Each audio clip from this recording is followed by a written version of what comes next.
SC ने बहुत सारे बहाली निकाला था, उसमें से एक बहाली जो है डेंटल का था, ठीक है ना, डेंटिस्ट का था, दंत चिकित्सा का।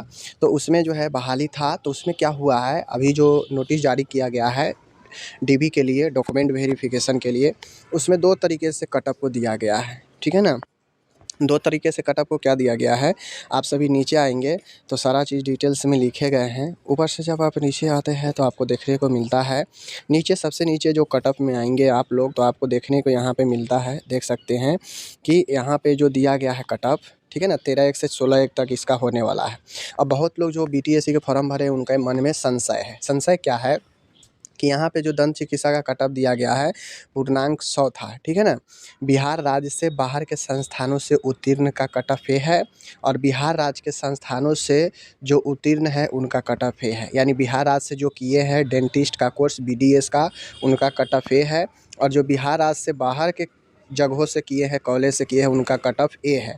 और दूसरी चीज़ें कैटेगरीज वाइज दिया गया है, ठीक है ना, सब में कैटेगरीज वाइज बांटा गया है, बात समझ लीजिए। तो यहाँ पे देख लीजिए, यहाँ पे कटअप जो है दिए गए हैं, स्पष्ट रूप से कटअप दिए गए हैं।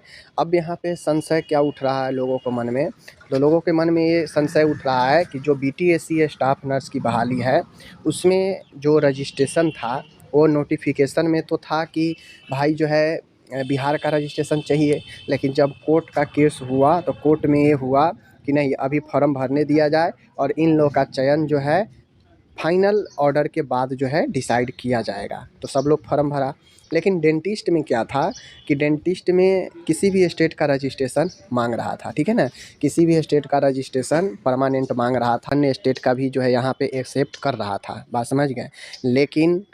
लेकिन बीटीएससी में क्या था, नर्स में, कि नर्स में सभी जगह के जो रजिस्ट्रेशन है उसको एक्सेप्ट नहीं कर रहा था। बाद में इस पर केस हुआ, तो अब जब केस हुआ तो ऑर्डर दे दिया गया।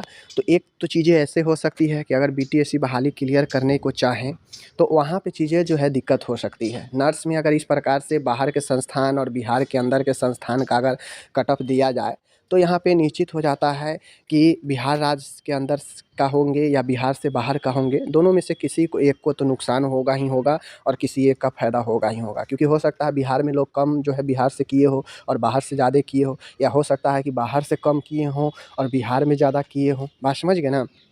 कैटेगरी के हिसाब से ठीक है, बस यहाँ पे बिहार राज्य और बिहार राज्य के, अब यहाँ पे आप खुद देखिए कि जो बिहार राज्य से बाहर का है उसका कटअप जनरल का 50 है, यहाँ पे 40 है, 10 का अंतर है।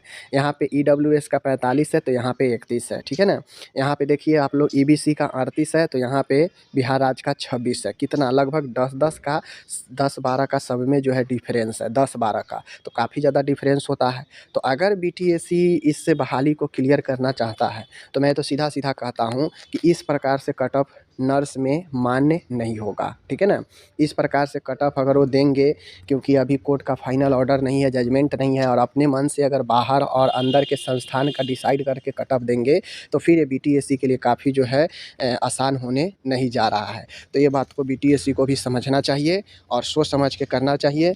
या तो सीधा वो क्या करे, बाहर और अंदर, यानी बिहार से बाहर और बिहार से अंदर का डीवी करा ले बिना कोई कटअप का। क्योंकि जैसे ही कटअप को निकालेंगे तो ऑटोमेटिक है, जिस प्रकार से यहाँ पे काफ़ी ज़्यादा अंतर दिख रहा है वहाँ भी काफ़ी ज़्यादा अंतर देखने को मिलेगा, और फिर जो है एक गलत हो जाएगा, ठीक है ना। बिहार राज्य से बाहर और बिहार राज्य से अंदर का कोई मतलब बनता नहीं है। यहाँ पे मतलब आप डिस्क्रिमिनेशन, भेदभाव पैदा कर रहे हैं एक से दूसरे स्टेट के बीच में। ये तो कैटेगरीज वाइज समझ में आता है कि ठीक है आपने जो दिया है अच्छा है, ये संवैधानिक है, लीगल है, लेकिन ये बिहार राज्य से बाहर और बिहार राज्य के अंदर ये चीज़ें गलत है। क्योंकि जैसे ही आप नर्सिंग में जाएंगे तो नर्सिंग में बहुत सारे लोग हैं जो बाहर से पढ़े हैं, तो फिर नर्सिंग में ये चीज़ें गलत हो जाएंगी। तो नर्सिंग में ये चीज़ें, बहुत सारी चीज़ें गलत हो जाएंगी। तो ये तो बीटीएस यही कर सकता है कि सीधा बाहर और बिहार राज्य के करके डॉक्यूमेंट भी डीवी करा ले, अगर बहाली जल्दी कराना है तो, और उसके बाद कोर्ट का जैसे ही ऑर्डर आए कैटेगरीज वाइज कटअप निकाल दे। अगर ऐसा नहीं करते हैं तो फिर इनको यही करना पड़ेगा कि जो है इंतज़ार करना पड़ेगा कोर्ट का ऑर्डर का, या फिर इनको कोर्ट से ऑर्डर लेना पड़ेगा, बात समझ गए। तो कुल मिला के बात यही है कि यहाँ जो चीज़ें कर दी गई हैं, मुझे तो लगता है इसमें भी कहीं जो है गड़बड़ होने वाली है, ठीक है ना। यहाँ भी गड़बड़ होने वाली है, यहाँ भी जो है आपको पेटिशन फिर से डलाएगा। क्योंकि बिहार राज्य के अंदर और बिहार राज्य के बाहर क्या मतलब बनता है, और दोनों में देखिए कितने कितने का अंतर है हर एक कैटेगरी में। ऐसा नहीं है कि किसी एक कैटेगरी बहाली में। बिहार राज्य से है, बहुत कम है, जो बिहार के बाहर है वह सीधा दर्शाता है कि बिहार से बाहर के लोग ज़्यादा किए हैं। और ऐसा ही अगर स्टाफ नर्स में हुआ तो सेम सिचुएशन होने वाला है, क्योंकि यहाँ पे डिमांड किया था कि हम बाहर के रजिस्ट्रेशन को भी एक्सेप्ट करेंगे, लेकिन बीटीएससी में ऐसा नहीं था। बीटीएससी में पहले ही क्लियर कर दिया था कि बिहार का ही चाहिए, लेकिन कोर्ट के ऑर्डर के बाद सब लोग फॉर्म भर पाए, बाहर वाले भी। तो वहाँ पे थोड़ा सा डिसाइड करना बीटीएससी को महंगा पड़ेगा, बात समझ गए ना।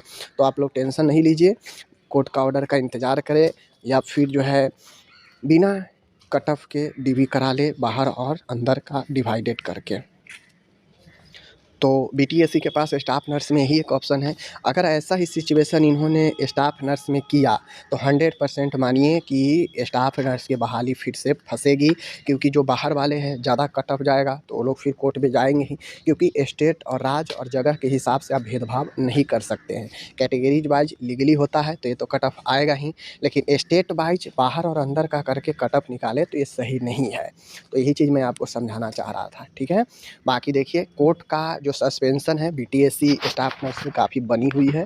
कोर्ट का ऑर्डर क्या होता है, या फिर बीटीएससी कोर्ट जाता है या नहीं जाता है, ये भी काफ़ी महत्वपूर्ण हो जाएगा इस बहाली को जल्दी से जल्दी क्लियर करने में। क्योंकि जल्दी क्लियर करना है तो किसी एक को एक्शन लेना ही पड़ेगा, चाहे वो बीटीएससी ले, चाहे वो पेटिशनर कैंडिडेट सब ले, किसी न किसी को तो जाना ही पड़ेगा।